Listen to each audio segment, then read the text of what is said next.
Hello everybody and welcome back to a new video. Today I'm going to do my top 5 June movies.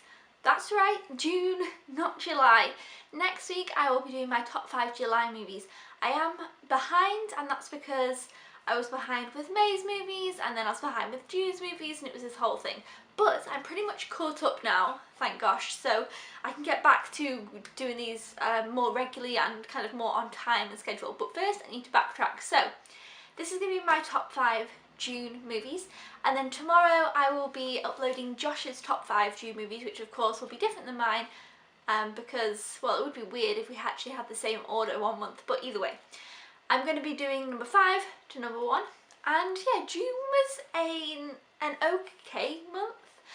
I feel like there was some movies that I really enjoyed, but then there was more that were just, I enjoyed them enough. Do you know what I mean? I don't know. So anyway, number 5 we have Denial.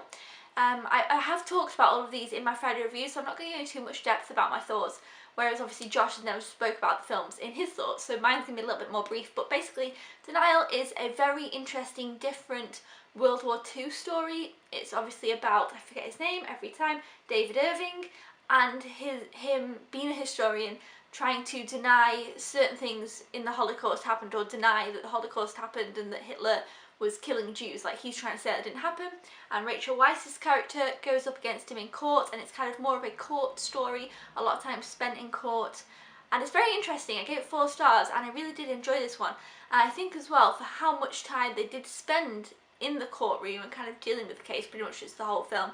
They do a few other things, but that's most of the film.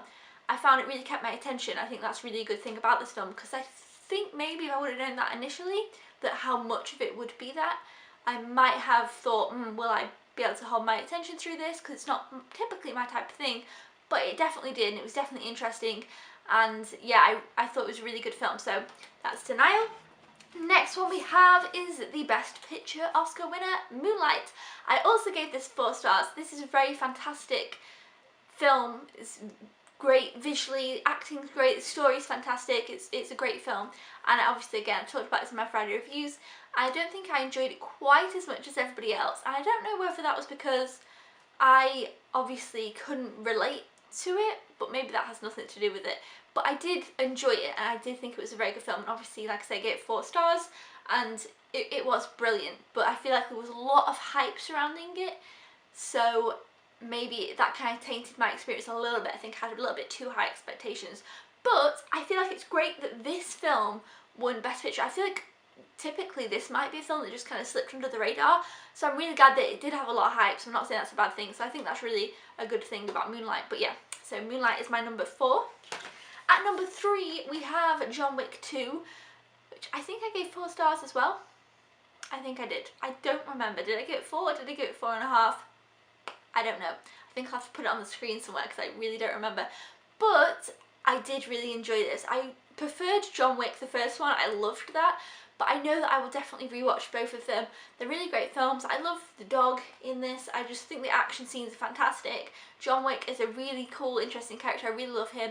And these films definitely brought me to see a different side of Keanu Reeves. I didn't really like Keanu Reeves before. I always saw a film and saw that Keanu Reeves was on it. I thought, not for me.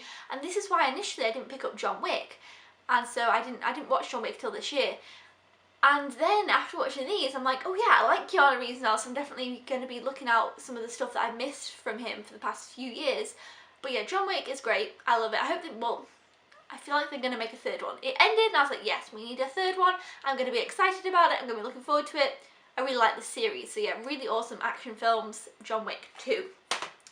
Now the next one I have is a movie that I haven't stopped thinking about, and that is Split. This movie is so good. However, the end, the end goes a little bit off for me. I gave this 4.5 stars, and I wish I could have given it 5. But the end was just a little bit, I wish it would have been just different, because, like, not the very end. I once said this in my Friday reviews, and people were like, oh, do you mean like the last second? No, I mean like the last half an hour or so. I wasn't 100% on it, but the rest of the film I thought was so fantastic, so brilliant. James McAvoy was incredible. I definitely want to rewatch this. I think the girl whose name I've forgotten, but she's from The Witch, she is amazing. She's brilliant. I'm definitely going to be looking out for more things that she's in. She was great in this. And yeah, this is a fantastic film. I definitely recommend it. I think it's different, it's imaginative, and it was gripping as well. I was kind of on the edge of my seat. I just couldn't wait to know what was going on in this film. I really enjoyed it, and I haven't forgotten about it. I watched this when I picked it up. I watched this at the beginning of June, or at the time in June when it came out. So I watched this a while ago, and I still think about this film. And so yes, really enjoyed that. And I've just realised now, I must only have one 5-star film for June, because obviously it's my one coming up next, and I only gave this one 4.5. So yeah, that's split. And the one 5-star film of the month was, or is, the Lego Batman movie. Yay! I loved this. I thought it was so fun, so funny, so creative. I love the Lego movie. I've always loved the Lego movie. I've watched it a whole bunch of times. And I was a bit worried that this would be more of like a Batman film with Lego. Do you know what I mean? Rather than in the fun of the Lego movie. But it wasn't. It was definitely like a Lego movie too, with Batman characters, Batman themes. They did similar things to what they did in the Lego movie, and it was just fantastic. I thought it was so spot on, and the humour was great, and there was some great songs, and oh, it was just so fun, and I can't wait to rewatch this. I think it's such a great, fantastic film. So I can't wait for them to continue with these kind of Lego movie series. I think they do really well. Obviously they have the Lego Ninjago movie coming up. Now I don't know much about Ninjago, but I am putting the trust in the Lego folks. Hopefully the same people are doing it. I hope it's not kind of more of an under budget type of thing. I'm not really sure, but I'm sure we'll find out soon, because I don't think it's out yet. I don't know. Either way, this was fantastic. I loved the characters, I loved the humour, I loved the back and forth between Batman and the Joker. Oh, and I obviously loved Robin, so cute, and it was just, everything about it was great. So this was my favourite film of June.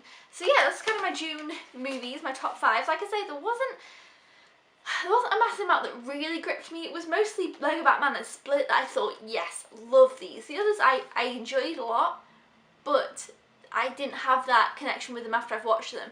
And I feel like that's what's interesting about filming this quite a bit later, is that I've now been able to reflect on these quite a bit. And so these two really stick out to me still, whereas these don't quite as much. But I still rated them quite well, and I did really enjoy them. Anyways, that is it for my June top 5. Thumbs up if you enjoyed this. Make sure to tune in tomorrow to watch Josh's June top 5 and see which order he puts the films in. We've got a couple more than this as well, so he might include some of the ones I haven't. But yeah, until then, I will see you next time. Don't forget to subscribe if you haven't already, or if you are a newbie, and I'll see you then. Goodbye!